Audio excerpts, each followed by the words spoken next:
Welcome to AFRICUNIA television news update, bringing you update from the Nigerian scene, the African scene, the foreign scene, and the world of sport. My name is Deborah Ezeh. Many thanks for joining me.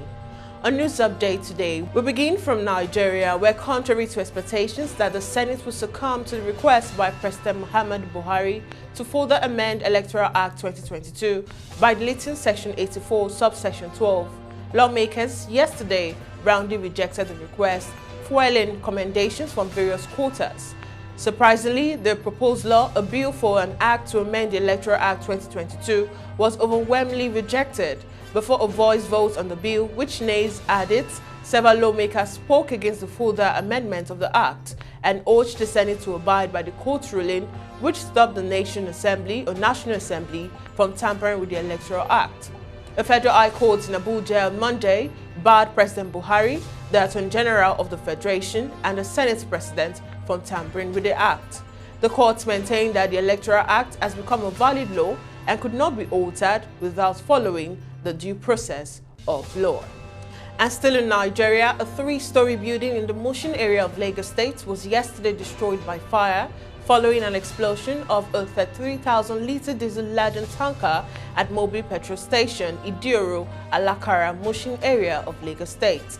An eyewitness said the fire was ignited when the tanker driver was discharging diesel to the underground tank, while the station manager, who was close to the tank, was receiving a call.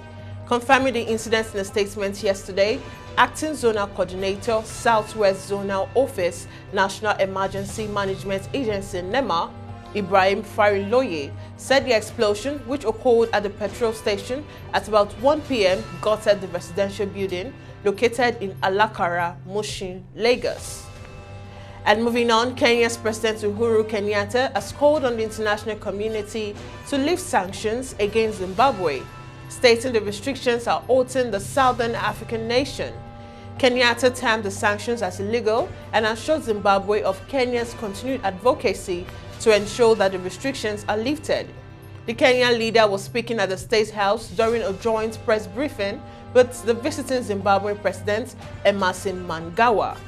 Shortly after the two heads of state led their respective delegation in bilateral talks, the two countries signed bilateral agreements which include Memorandum of Understanding on political and diplomatic consultation, tourism and wildlife conservation, and civil aircraft accidents and serious incident investigations.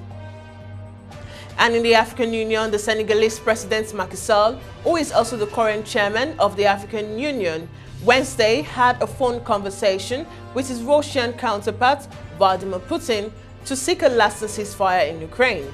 The African Union, in a statement issued on 24 February, called on Russia and any other regional or international actor to imperatively respect international law, territorial integrity, and national sovereignty of Ukraine. He had urged Russia and Ukraine for an immediate ceasefire and the opening of negotiation with the help of the UN. And now we head to the foreign scene, where U.S. Vice President Kamala Harris will met Polish leader in Warsaw today amid disagreements with the Eastern European country over how to arm Ukraine with warplanes to fight Russia's invasion. The United States on Tuesday rejected the surprise offer by Poland to transfer its Russian-made MiG-29 fighter jets to a U.S. base in Germany and put them at the disposal of the United States as a way to replenish Ukraine's air force.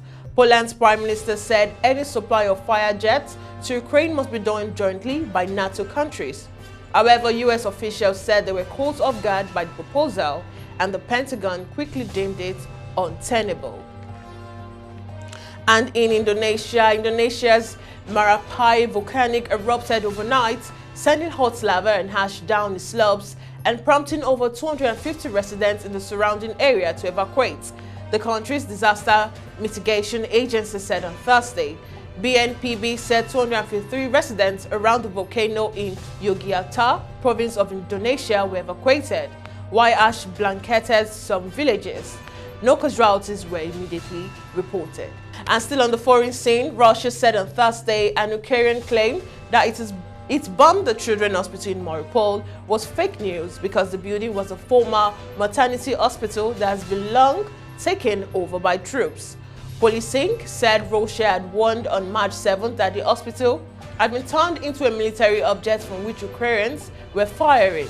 Ukrainian President Volodymyr Zelensky accused Russia of carrying out genocide after Ukrainian officials said Russia aircraft bombed the children's hospital on Wednesday. And now on to the sports scene. Nigeria's under-20 girls Falconets arrived in Senegalese capital Dakar yesterday ahead of the 2022 FIFA Under-20 Women's World Cup final round. First leg clash with their Senegalese counterparts. The two-time World Cup runners-up have amassed a total of 18 goals in 5 matches in this long qualifying series, jetsoning Central African Republic, Republic of Congo and Cameroon underway. Against the Central African Republic, the Falconets hit 7 goals away and 4 at home, before lashing the Congolese girls 4-0 in Brazzaville, leading to the Congolese Football Federation opting out or not to fly their girls to Nigeria for the return leg. And finally, carrying Benzema's second-half hat-trick secured Real Madrid a place in the Champions League quarter-final as they came back from the 2-0 down on aggregate to win 3-2 and send Paris Saint-Germain crashing out of Europe.